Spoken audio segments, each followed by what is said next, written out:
Hey y'all, welcome back to another Apocalyptic Shadow Guide, featuring 2 bugs in the system with the new SparxiCon as well as the return of Skaracabaz. As always, feel free to skip to whatever timestamps you need in the description. There's also a form below if you'd like to submit your clears to the database, and a spreadsheet to view everyone else's. So, how has Skaracabaz changed since the last 5 patches? Well, its HP is increased by 2/3 of its original value, so in other words, anything here that used to take 3 hits to kill now takes 5. Yikes. This is especially relevant versus the stings, which now have over 1 million HP each. This means that the best way to kill them is to rely on chaining kills one by one to stack vulnerability on the rest of the stings, rather than aiming to kill all 4 at once. Perhaps more important though is the increase from 600 to 720 total toughness needed to break Skaracabaz. In practice, this means 2 to 3 more sting kills required to break each phase, since each sting deals 50 toughness to the boss upon death. Yeah, both HP and toughness inflation against an already oppressive stage makes this a pretty restrictive boss if you don't have the ideal counters. That being said, it's not total doom and gloom. DOT has an extremely strong 40% respen buff to offset their off-element matchup here, and additionally gains 1 energy every time DOT is dealt. If played correctly, this lets a triple DOT team with Hyceland's ult every turn, opening up a new archetype to explode these bugs with, especially when paired with the context of Black Swan's Nova Flare. Additionally, break teams who used to dread this stage now have a fighting chance thanks to the Dahlia. Firefly especially has no problem killing the stings now thanks to her Nova Flare, making her always on element in terms of dealing super break damage, and can even score pretty well if you have her E2.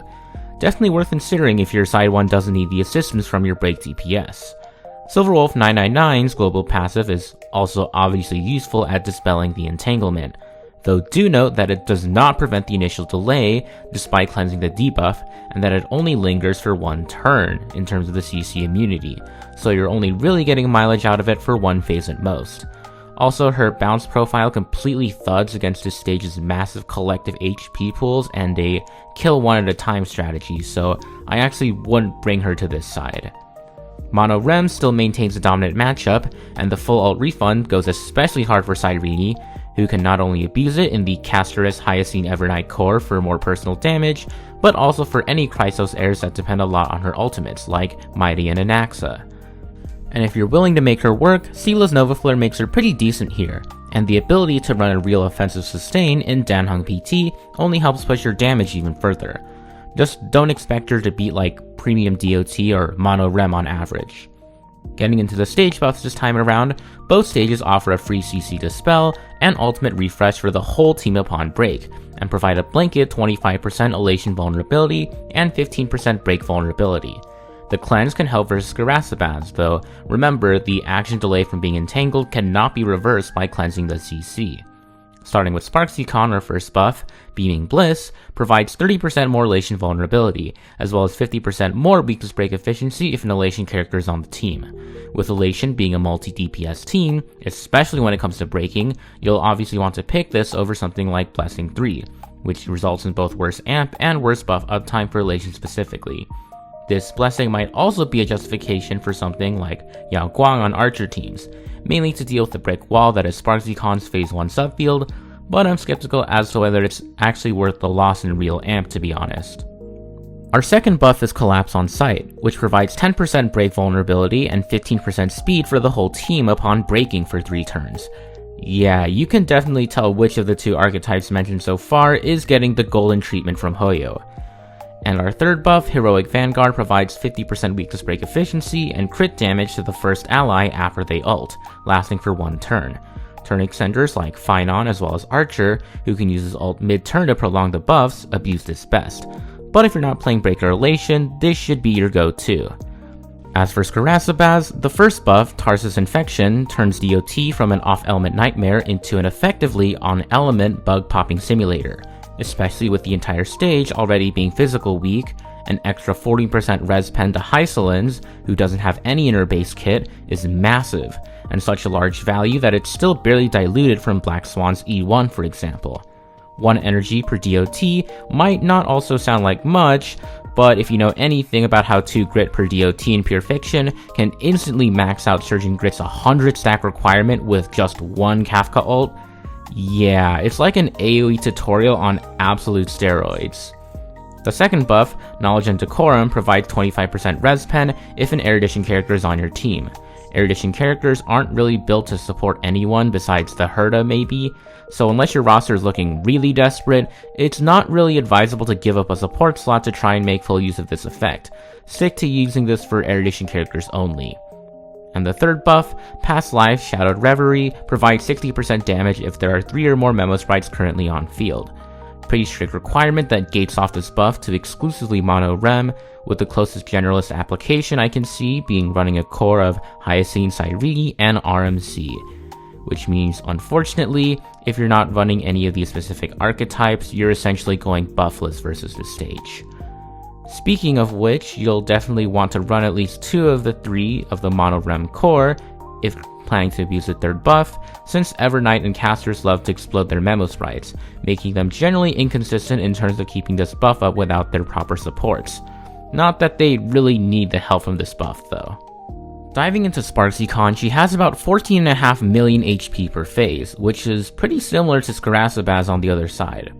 While this number might seem pretty high, it's actually quite low as far as her own personal HP goes, since it's both shared HP and you can weaken her quite substantially before bursting her down. She has the same speed as an MOC, starting off 50% advanced as well, and has a quote-unquote higher toughness of 480. However, she loses 200 of it upon killing the subfield, so she's actually a bit easier to break compared to her in other game modes surprisingly. One of many mechanics that carries over from her to her other appearances is that if you somehow manage to reduce her HP to below 75% before her first turn, then she advances herself to 0 AV, which is usually pretty unrealistic here, given the 50% damage reduction in Apocalyptic Shadow by default, plus a lack of a wave 1 to build up resources to nuke her down, but some Firefly teams, for example, can definitely do it.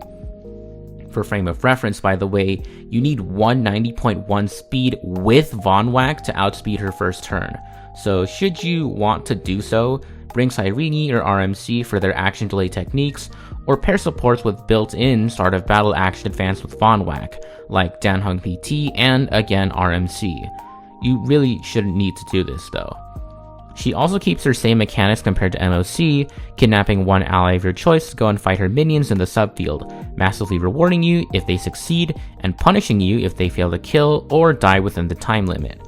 Note that the 100% vulnerability reward for killing off the subfield stacks with SparxiCon's 100% vulnerability when weakness broken, making her extremely weak after clearing her main quest. SparxiCon also has the same 2 output ports on the side with the same speed and 100 toughness, which notably do not have to be broken in order to break SparxiCon. This can be particularly annoying for bounce DPS, who now have a 1 in 3 chance or less to chip SparxiCon's toughness directly, or single target supports, who have to choose between hitting them or chipping at SparxiCon's toughness. Hitting the left output port while the subfield is active will reduce res pen by a flat 15%.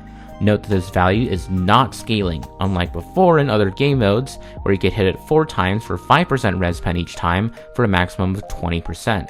As long as you hit it once, you receive the full res pen benefit. On the other hand, hitting the right output port will still reduce damage boost by each time you hit it, but by 15% instead of 10% to make up for the additional damage boost that subfield enemies now get for Apocalyptic Shadow SparxiCon specifically. The hit cap is still 4 times in phase 1, removing 4 stacks of damage boost, but notably increases to 5 in stage 2, meaning that enemies will start with a default 60% damage boost in phase 1 and a 75% boost in phase 2. Definitely make sure your other allies hit this right port if you're struggling with sustain issues. Despite the striking similarity with her MOC and Knights versions, there are some key differences that I'd like to emphasize and reiterate. First, she starts off with a max toughness of 480 instead of 320, but also loses 200 of it upon killing the subfield, as mentioned before. Considering how she can't realistically be killed without first eliminating her subfield, this means that she has an effective toughness of 280, making her directly easier to break in this game mode. Pretty funny how that works out. She also loses 10% max HP upon defeating the subfield, so stacking that with her 100% vulnerability each upon subfield defeat and being broken. This means that killing her subfield should be the only real challenge in this fight. Speaking of which, her phase 2 aggressive reading materials are switched here to rocking rebels. While this might seem disastrous at first, it actually works out to be an enemy HP nerf for anyone that isn't Elation, as we'll see soon. Additionally, the output ports now reset every time SparxiCon takes her turn, making their buffs harder to maintain.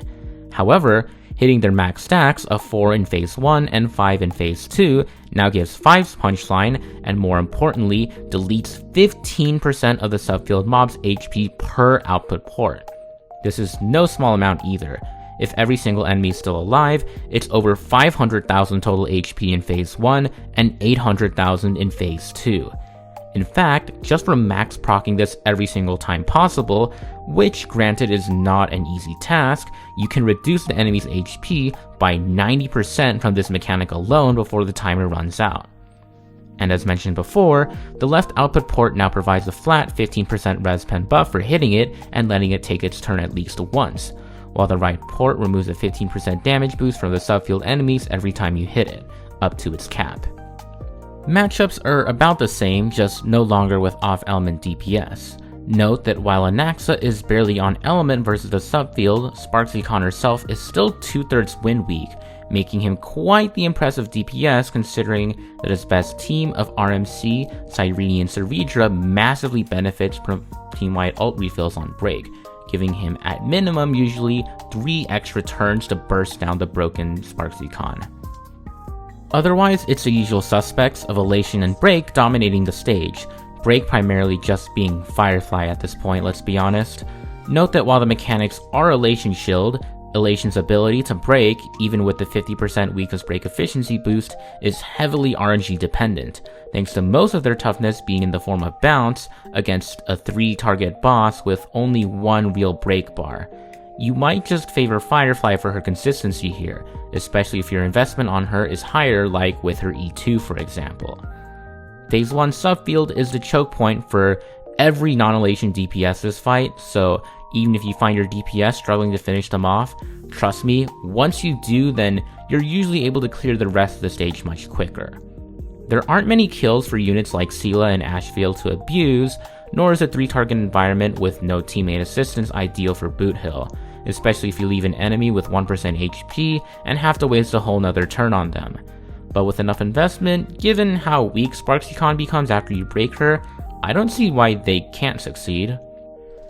As for the best sustains, Danheng PT used to be the unquestionable top dog unless your team specifically needed another sustain, thanks to his Soul Dragons following the DPS and thus assisting with killing the subfield.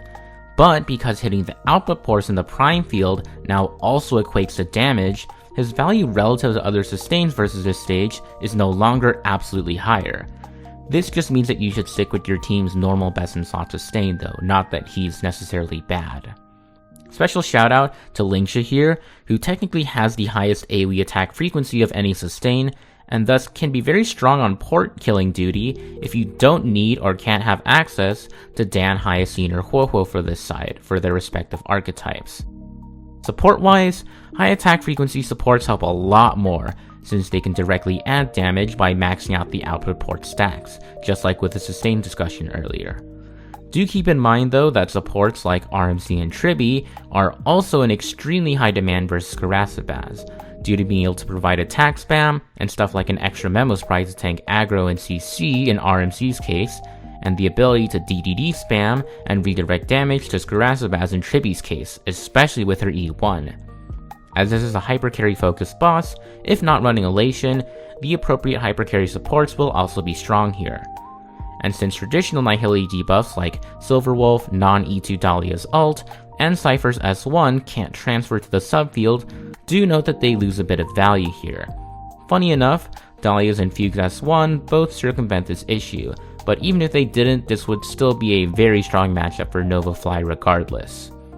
If you want to run Yao Guang, she is of course a must pick inside of Elation teams, but since she also enables 50% weakness break efficiency, effectively doubles the damage against phase 1 subfield, and also deals decent physical toughness herself with her Elation skill, she could be a speculative if underwhelming pick outside of Elation teams.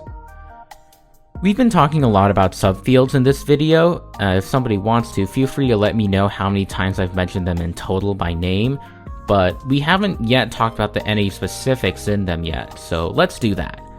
Phase 1 of the subfield, like the other SparxiCon versions, has 3 aggressive reading materials, but they also have their HP massively increased this time to a staggering 1.19 million. Considering that they also take half damage if not hit by elation, this puts their total effective HP at just over 7 million. This is the real challenge of this Apocalyptic Shadow, and a huge part of what makes elation so much better at clearing the stage, since they get to remove half of that wall just by existing. Sure, you can technically wait for an aha instant from the punchline provided by maxing out your output ports to remove the damage reduction, which is something accessible for every team, but ain't nobody waiting 125 action value for aha to take their turn when the timer lasts 189 AV. The 60% damage boost they start off with, in addition to the 50% damage boost they give themselves, that also happens to be removed by elation damage only, means that they hit pretty hard too, making them quite oppressive versus the stainless and non-elation comps. Otherwise, they just deal single target attacks versus your subfield DPS. No fancy mechanics, just raw HP and damage bloat. Phase 2 has 2 Rocking Rebels and the Net Assistant, though they have been significantly nerfed to compensate for going all in on a singular ally, usually your squishy DPS. Their HP is almost a third of what it was compared to their Knights counterparts, making them squishier than the Wave 1 materials with damage reduction. Yeah, elites being squishier than mobs is crazy, and also their attacks hit about 30% weaker. Their attack patterns are also slightly adjusted, such that only one of them will charge their big guitar slammer nuke at a time, with another sweep attack being used instead of the charging action.